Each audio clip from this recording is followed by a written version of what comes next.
Hi Kanhaiya, I want to ask you about the Najeeb issue. आज 1 महीने से ज्यादा हो गया है और नजीब की कोई खबर नहीं है। तो आपको क्या लगता है, आप तो जेएनयू का हिस्सा हैं, तो आपको क्या लगता है कि गवर्नमेंट क्या स्टेप्स ले रही है उसे वापस लाने के लिए?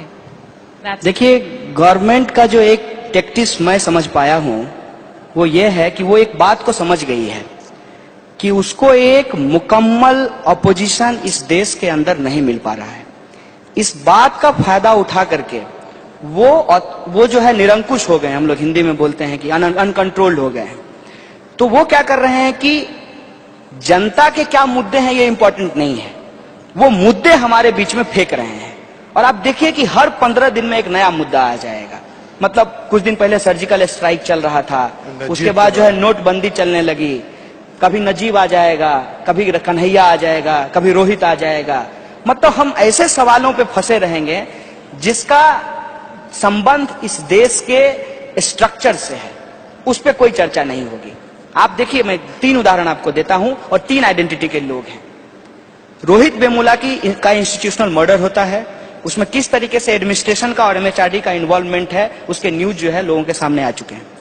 लेकिन जब एमएचआरडी ने कमिटी बनाई तो कमिटी इसके लिए नहीं थी कि उसको किन परिस्थितियों में आत्महत्या करनी पड़ी, कमिटी इसके लिए थी कि वो दलित है कि नहीं है। उसके बाद आप आइए दादरी के केस में। दादरी में एक इंसान को लिंच किया जाता है, मार दिया जाता है। क्या है भाई? तो उसके घर में गाय का मांस है। पुलिस क्या रिपोर्ट दे रही है, कितने लोग मारने आए, किस हथियार से मारे, कैसे उसकी हत्या हुई, ये रिपोर्ट नहीं आती है। रिपोर्ट किसका आता है? लैब का। उसमें क्या कहा जाता है? नहीं, बकरे का मांस नहीं था, गाय का ही मांस था। मतलब अखलाक जो जिंदा था उसको मार दिया गया, वो महत्वपूर्ण नहीं है, मांस किसका था ये महत्वपूर्ण है। तीसरे केस में आइए, जेएनयू के केस में। जेएनयू में क्या कहा गया? देश विरोधी नारे लगाए गए। अरे देश माने देश क्या है? ये कोई बड़ा पाव है कि कोई आदमी आएगा और हाथ से उठा करके देश को खा लेगा? 5 लोग 10 लोग कुछ देश के खिलाफ बोल देंगे और हमारा देश टूट जाएगा। लेकिन उसको कैसे किस तरीके से पूरा का पूरा एक हवा खड़ा किया गया। और रिपोर्ट किसकी आती है? लैब की, कि वीडियो डॉक्टर नहीं था। भाई कौन वीडियो डॉक्टर नहीं था? जो रॉ था। अपने आप में कितना कॉन्ट्राडिक्टरी और रिडिकुलस बात है कि जो रॉ है वो कैसे मॉर्फ्ड होगा, वो कैसे डॉक्टर्ड होगा।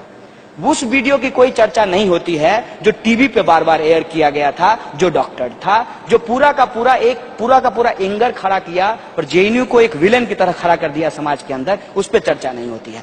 मारिए गोली जेएनयू को, क्या दिक्कत है? 125 करोड़ लोग इस देश में रहते हैं, 8000 स्टूडेंट की कोई पूछ नहीं है। लेकिन एक सवाल है हमारा जेएनयू की तरफ से कि अगर इतना बड़ा सवाल था 9 फरवरी का, आज 9 महीने हो गए हैं, आपकी पुलिस चार्जशीट फाइल नहीं की है, आपकी पुलिस अभी तक जो है सबूत नहीं जुटा पाई है और उन लोगों को नहीं ढूंढ पाई है जो नकाब लगा करके नारा लगा रहे थे। मतलब क्या है कि सच्चाई से दूर प्रोपेगेंडा इस तरीके से खड़ा करना है कि जनता उस पर भी डिस्कशन करने लगे। आप फेसबुक पे कोई भी कंस्ट्रक्टिव काम करना शुरू किए हो, इमीडिएटली जो है एक बम फूटेगा, उसमें जो है एक नया मुद्दा आएगा और तमाम लोग उसके ही चिट चैट में जो है वो लग जाएंगे। ये जो सरकार हमारे साथ कर रही है, हो सकता है कि कल को एक नया मुद्दा आ जाए। तो ये क्या कर रही है? ये टेस्ट कर रही है कि जनता के अंदर कितनी कंसिस्टेंसी है।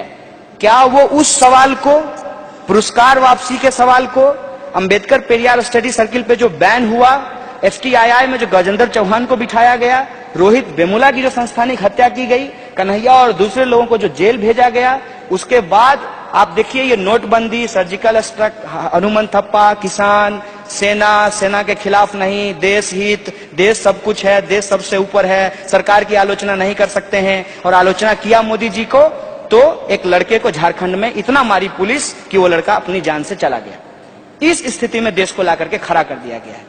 इसमें ये तमाम सवाल कि जब हम कहते हैं जस्टिस फॉर नजीब तो वो जस्टिस फॉर रोहित वेमुला भी है, जब हम कहते हैं जस्टिस फॉर रोहित वेमुला तो वो जस्टिस फॉर अखलाक भी है।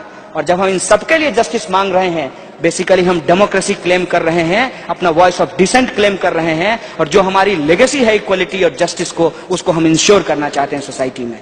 तो ये मुद्दे भटकाते रहेंगे, नए सवाल देते रहेंगे।